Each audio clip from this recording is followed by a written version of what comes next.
wish and dream and happy home. You will find the kingdom of the gnomes.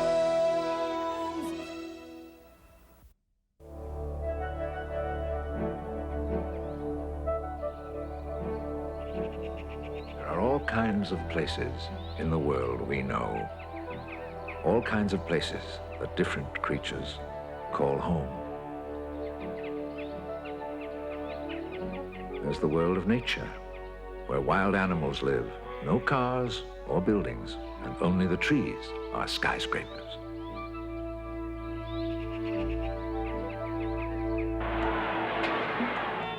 Then there's the man-made world of the cities, built of concrete and steel, glass and chrome. Cities are exciting. They're crowded and noisy, with people rushing everywhere. And sometimes they're too crowded and too noisy, with people in too much of a rush.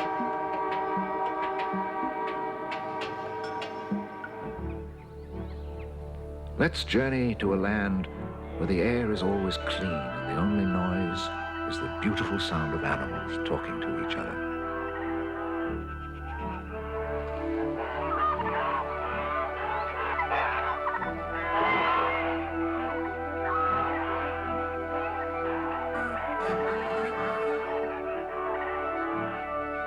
We can't understand what they're saying, but there are some special little beings out there who can. They're called the gnomes. The animals are their neighbors, and their neighborhood is the world.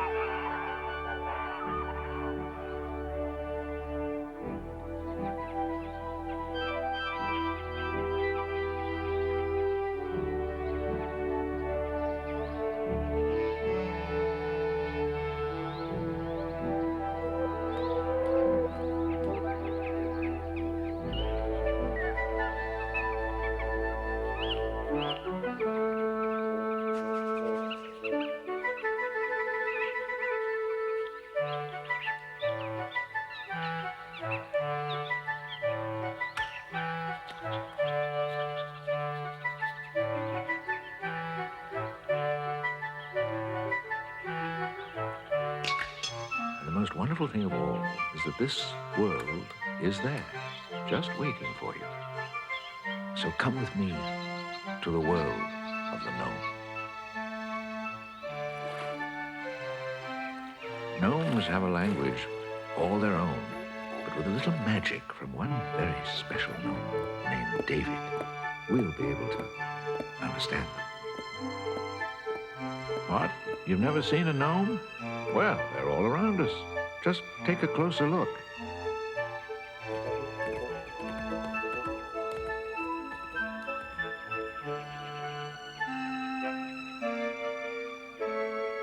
Let me show you a secret world, the stuff that dreams are made of. They're little people with full-sized hearts. There's nothing to be afraid of. You may not see them, but they're right here, up each day at the crack of dawn, hurrying busily all around you, before you get here and after you've gone. Oh, David, you have company calling. I thought so. Send them right in. Welcome. Come in, come in. Don't be shy. We're not very formal here. Yeah. Oh, good evening. I'm David, son of the famous Tim of Uppsala. Welcome to our humble home. I'm glad you were able to make it. You must be really sympathetic to gnomes. Otherwise, you wouldn't be here. This, I know, is the first time you've met us, but we know you humans very well. There's some things I've been meaning to talk to you about. What's the idea of coming into our peaceful forest and blasting away with your noisy guns at every animal you see? And of course, you make the water so dirty, the fish can't live in it. And the air so full of smoke, nobody can breathe. Come on, you sleepyheads. Mice aren't supposed to sleep all the time. Are you ready for your supper? Oh, but I know it's not your fault. You're too young to do things like that. Anyhow, we gnomes wouldn't hurt a fly, and we try to help our friends when they're in trouble. I think maybe we could help you, too, if we got to know each other better. Perhaps some of our love and respect would rub off on you. Love for our fellow creatures, respect for the beautiful planet we share. Yes, that's really why I invited you here today. Isn't it time we got together? Let's try to clean things up a little bit. Here's your towel, David. Thank you. There's several kinds of gnomes. Most of them live in a forest like me, so we're called forest gnomes.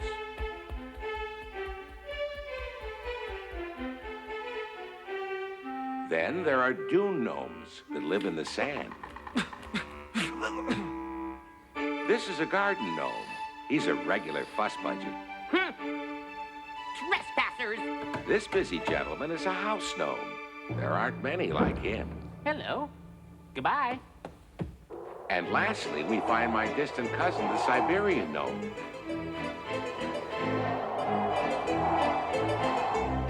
Something of a loner, I'm afraid. You can see what I mean.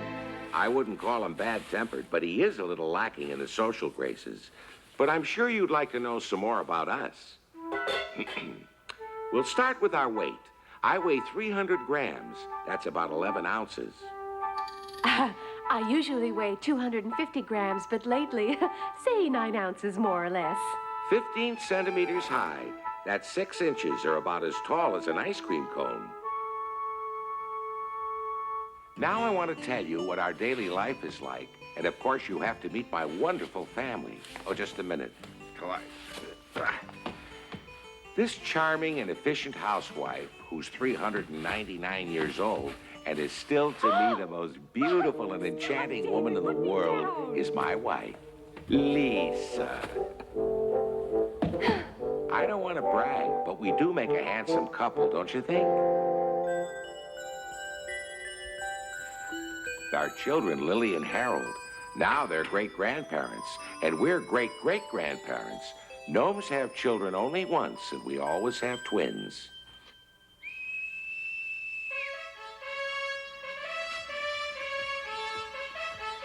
This is Swift, our faithful friend, the fox. He's always ready to carry Lisa and me anywhere in the world. I help him scratch in places he can't reach. We gnomes may be small, but we're 7 times stronger than a human being.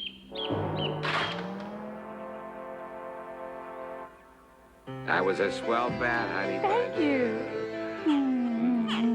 We rub noses to show our affection for each other.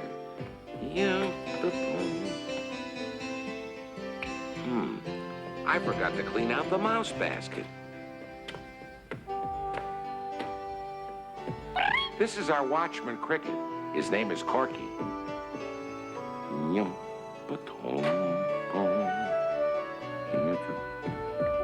We have skylark eggs for supper, my favorite.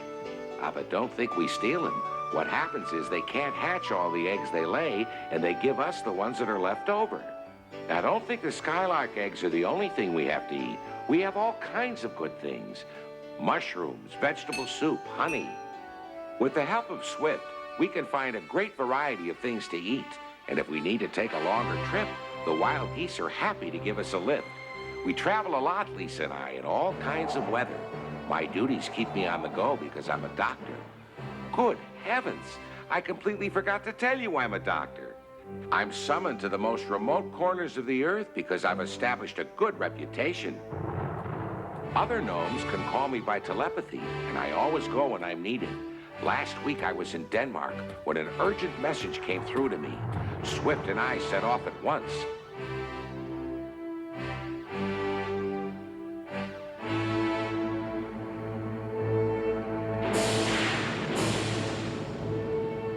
The patient I was hurrying to get to was a goat. She'd accidentally swallowed a jagged piece of wire with her grass and was now in great pain. The poor farmer had no money to pay a veterinarian, and she was his only goat. I was needed desperately.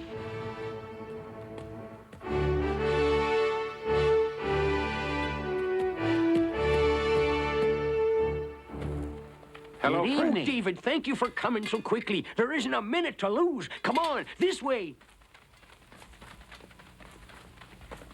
The poor worried farmer was waiting by the door to greet us.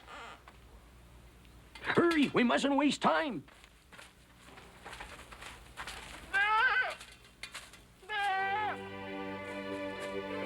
When I saw the poor animal, I realized she was in a very bad state. I decided to hypnotize her immediately. I knew that once she was hypnotized, she wouldn't feel any pain.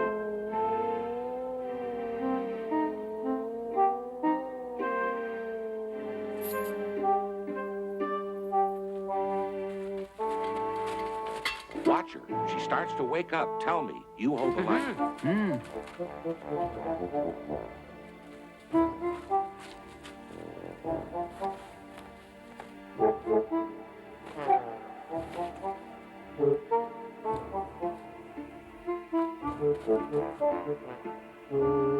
I could tell there was internal bleeding.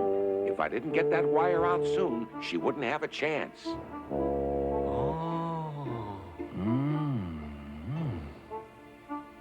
I wanted to be sure of what I was doing. I had to cut just beside where the wire was stuck in order to make the incision as small as possible. Ah, there's the culprit.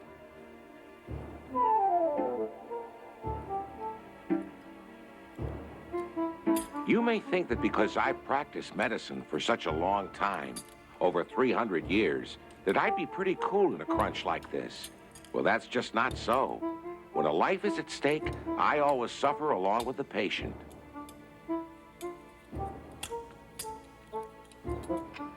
It took me about a half an hour to finish the operation.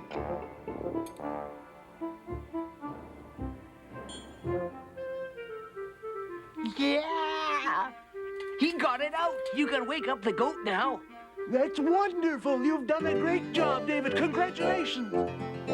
I had managed to save a precious life. That's the greatest satisfaction a doctor can have. Wake up, Phoebe. You're all right now. And watch what you're eating from now on. Congratulations. A wonderful Thank you. job. When the farmer came to comfort his goat, I noticed he had tears in his eyes, tears of happiness. We were all very glad we were able to help him.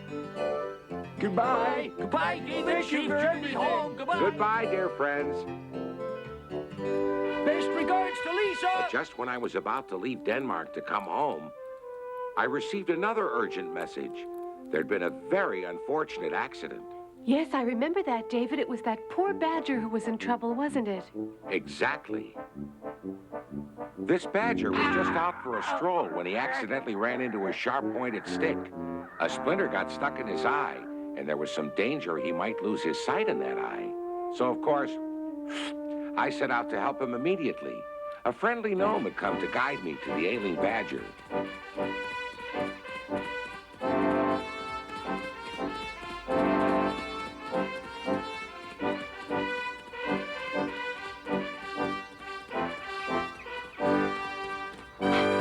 Here you are at last. Thank you, Swift. Where is he? At the back of the cave. His wife will show us the way. The poor animal was suffering such pain that he had hidden himself in the deepest, darkest part of his den. In case you didn't know, badgers build their homes with so many twists and turns, it's easy to get lost in them. Is it much further? There he is. See how the poor fellow is suffering?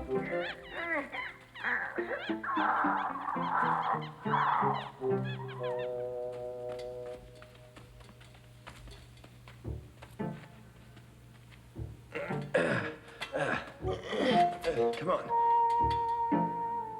At first glance, the situation looked pretty hopeless.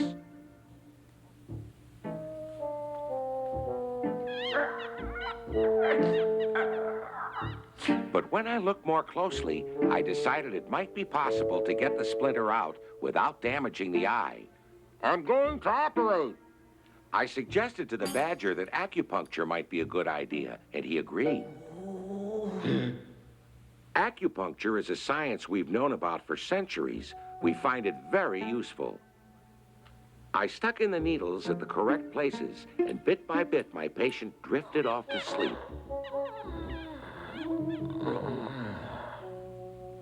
Then I began to operate.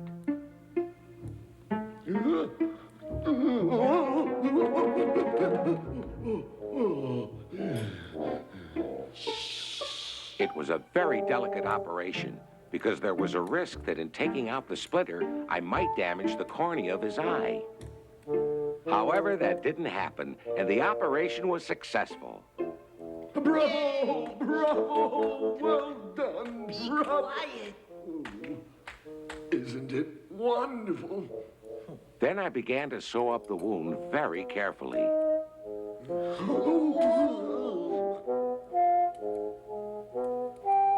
When I finished, I put lavender extract on the eye, and then I took out the acupuncture needles.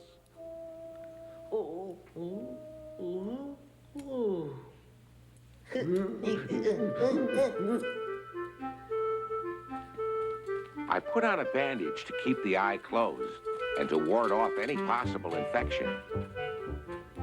Bravo, David. You're a wonderful doctor. Thank you. It was a very delicate operation, but the eye will be saved. I told the badger's wife to keep him indoors for a few days. David, I want to give you something for curing. No, I wouldn't hear of it. There's no better gift than your friendship. Goodbye. David. Goodbye, Goodbye. David. Thank you. Thank you for all your help. Remember us to your beautiful Goodbye. wife. Goodbye. Give our regards I to will, Lisa. and I'll see you soon. For my long journeys, I have several different ways to travel, and always with the help of my friends. yes. For instance, it's always pleasant flying by pheasant.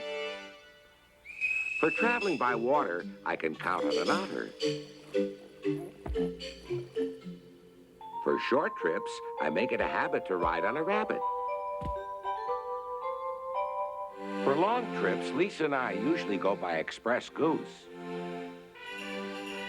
And in the chilly north, the wolves are kind and helpful, no matter what you humans say. But sometimes traveling can be dangerous because there's some creatures in the forest who really enjoy causing trouble. They're the ugly and nasty trolls. Their idea of fun is picking on everyone else in the forest and generally raising a ruckus. Fortunately, they are also the stupidest creatures in the world, so it's easy to fool them. I know you're there. You can't fool me.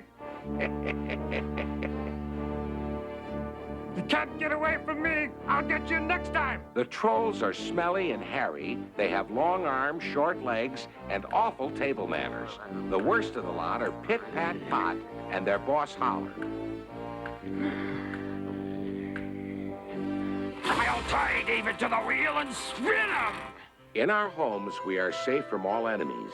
Before we go to bed each night, the head of the family always reads a chapter from the Gnome's secret book. Then we say Schlitzweitz, which means good night. That's the only word in our language that humans are allowed to know. Schlitzweitz. Schlitzweitz.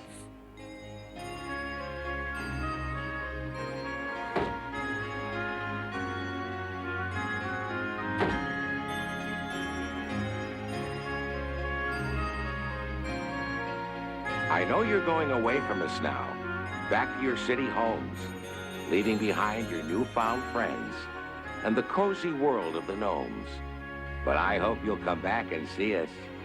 You know where to find us now, where the innocent forest children play under a leafy bough. You'll find us if you're friendly and share our point of view. But even if nobody sees us, we'll always be watching you.